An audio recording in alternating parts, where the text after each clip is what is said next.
మీ ఫామ్లలో bird flu వ్యాధి రాకుండా ఎటువంటి జీవ భద్రత చర్యలు తీసుకోవాలో ఈ వీడియోలో చూపిస్తాను. వీడియో చివరి వరకు చూడండి. వీడియోలో మీకు అవసరమైన చాలా ముఖ్యమైన సమాచారం అయితే ఉంది. చివరి వరకు చూసే ప్రయత్నం అయితే చేయండి. బర్డ్ ఫ్లూ అనేది కోళ్ళలో వచ్చే ఏవియన్ ఇన్ఫ్లుయెంజా అంటువ్యాధి మరియు వైరల్ ఇన్ఫెక్షన్. ఇది కోళ్ళల్లో తీవ్రమైన శ్వాసకోశ ఇబ్బందులని కలిగిస్తూ ఉంటుంది. ఇంకా బర్డ్ ఫ్లూ వ్యాధి వస్తే కోళ్ళకి అధిక మరణాలు అయితే సంభవిస్తూ ఉంటాయి. కోళ్ళల్లో ఇది లాలాజలం, కోడి యొక్క మలం మరియు కలుషితమైనటువంటి దానా ద్వారా ఒక ఫారం నుంచి మరొక ఫారంకి అయితే వేగంగా వ్యాపిస్తూ ఉంటుంది. బర్డ్ ఫ్లూ సోకితే కోళ్ళ మరణాలు దాదాపు 100% కూడా మరణాల రేట్ అయితే ఉంటుంది. ఈ వ్యాధి వ్యాప్తి ఏ విధంగా ఉందో చూడాలి అని అంటే, ఈ వైరస్ సోకినటువంటి అడవి పక్షులు అంటే కొంగలు, దూర ప్రయాణం చేసేటటువంటి పక్షులు ఏవైతే ఉంటాయో వాటి లాలాజలం మరియు ముక్కు నుంచి వచ్చే స్రవాలు మలం ద్వారా ఒక ఫారం నుంచి మరొక ఫారంకి వస్తుంది. ఒక ఫారంలో బర్డ్ ఫ్లూ వచ్చింది, 60 లేదా 100 కిలోమీటర్లు ఉన్న ఫారంకి కూడా బర్డ్ ఫ్లూ వస్తుంది. ఎలా అంటే, ఇక్కడ మీ ఫారం పక్కన ఒక చెరువు ఉంది అనుకుందాము.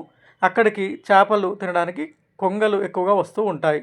అవి చేపల్ని తింటూనే మీరు చనిపోయిన కోళ్ళని ఆ పరిసరాల్లో వేస్తే వాటిని కూడా తింటూ ఉంటాయి. అక్కడ నుండి వ్యాధిని అవి గాలిలో ఎగురుతూ వస్తూ మన ఫారం పక్కన కూడా ఏదైనా చెరువు ఉంటే లేదా పొలాలు ఉంటే అక్కడ దిగుతాయి. దిగినప్పుడు వాటి ముక్కు స్రావాలలో ఉన్నటువంటి వైరస్ మన ఫారంలోనికి ప్రవేశిస్తుంది. ఈ విధంగా ఒక ఫారం నుంచి మరొక ఫారంకి ఎంత దూరంలో ఉన్నా సరే ఈ బర్డ్ ఫ్లూ వ్యాధి అన్నది వ్యాపిస్తూ వస్తుంది. బర్డ్ ఫ్లూ యొక్క లక్షణాలను పరిశీలిస్తే వ్యాధి సోకిన పక్షులకు ఎక్కువగా శ్వాసకోశ సమస్యలు వస్తూ ఉంటాయి. జాగ్రత్తగా వినండి.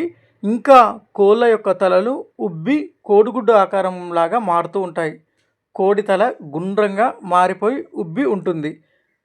కోళ్ళకి వ్యాధి సోకిన తర్వాత ఆకస్మిక మరణాలు ఎక్కువగా ఉంటాయి. వందల సంఖ్యలో కోళ్ళైతే చస్తూ ఉంటాయి.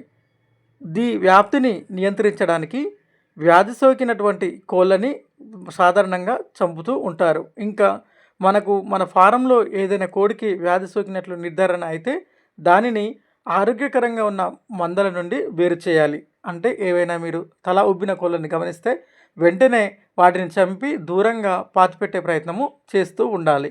మన షెడ్డు పక్కల కొంగలు వాలకుండా ఇంకా వలస పక్షులు రాకుండా జాగ్రత్త చర్యలు ఎక్కువగా తీసుకుంటూ ఉండాలి. మన ఫారం పక్కన పొలం ఉంటే ఖచ్చితంగా వలస పక్షులు వస్తూ ఉంటాయి. వీటిని అరికట్టాలి అని అంటే పొలంలో అక్కడక్కడ పత్తిని వేయండి. ఈ పత్తిని ఆకాశంలో నుంచి చూసిన కొంగలు లేదా వలస పక్షులు చనిపోయిన పక్షులుగా భ్రమిస్తాయి. అంటే ఆ పొలంలో దిగడం వాటికి సురక్షితం కాదు అని భ్రమించి అక్కడికి రాకుండా వెళ్ళిపోతాయి. ఈ విధంగా కూడా మనము మన ఫారం చుట్టుపక్కల కొంగలు వాలకుండా చూసుకోవాలి. పావురాలు రాకుండా కూడా చాలా జాగ్రత్త చర్యలు అయితే తీసుకోవాలి. పావురాల ద్వారా కూడా మనకు బర్డ్ ఫ్లూ వ్యాధి అన్నది చాలా ఎక్కువగా వ్యాపిస్తూ ఉంటుంది. ఇంకా జీవభద్రతా చర్యలలో భాగంగా ఫారంలోనికి ఎట్టి పరిస్థితులలో ఎవరిని కూడా అనుమతించకండి. మన బంధువులైనా సరే ఎవరిని కూడా ఫామ్ లోపలికి అనుమతించకండి. ఉదయము మరియు సాయంత్రం లేదా 2 రోజులకు ఒకసారి ఫారంకి వెళ్ళే దారిలో ఈ విధంగా బ్లీచింగ్ పౌడర్తో అడ్డుగా గీతలు గీసే ప్రయత్నం చేయండి. ఈ విధంగా అడ్డుగా గీతలు గీయడం వలన దీని మీదుగా గాలి వీచినప్పుడు బ్లీచింగ్ పౌడర్లో ఉన్నటువంటి రసాయనము గాలిలో ఉన్న వైరస్ని నిరోధిస్తూ ఉంటుంది.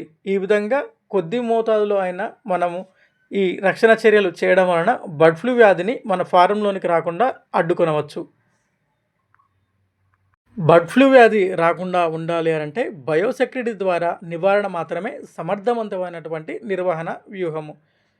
బర్డ్ ఫ్లూకి చికిత్స అయితే లేదు. ఖచ్చితంగా బర్డ్ ఫ్లూ వస్తే కోళ్ళ మరణాలు అయితే ఎక్కువగా నమోదవుతూనే ఉంటాయి.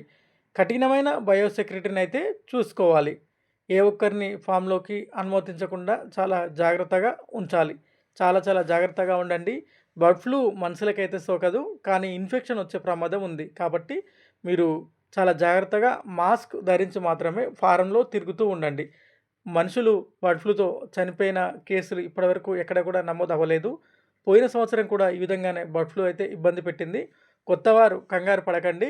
పౌల్ట్రీకి వచ్చిన తర్వాత మీకు ఇవన్నీ కూడా మెల్లమెల్లగా అలవాటు అవుతూ ఉంటాయి. కొత్త వాళ్ళు ఇప్పుడు ఫామ్ నిర్వహిస్తున్న వాళ్ళు భయపడాల్సిన అవసరం లేదు. బయోసెక్యూరిటీ విషయంలో కఠినంగా వ్యవహరించండి.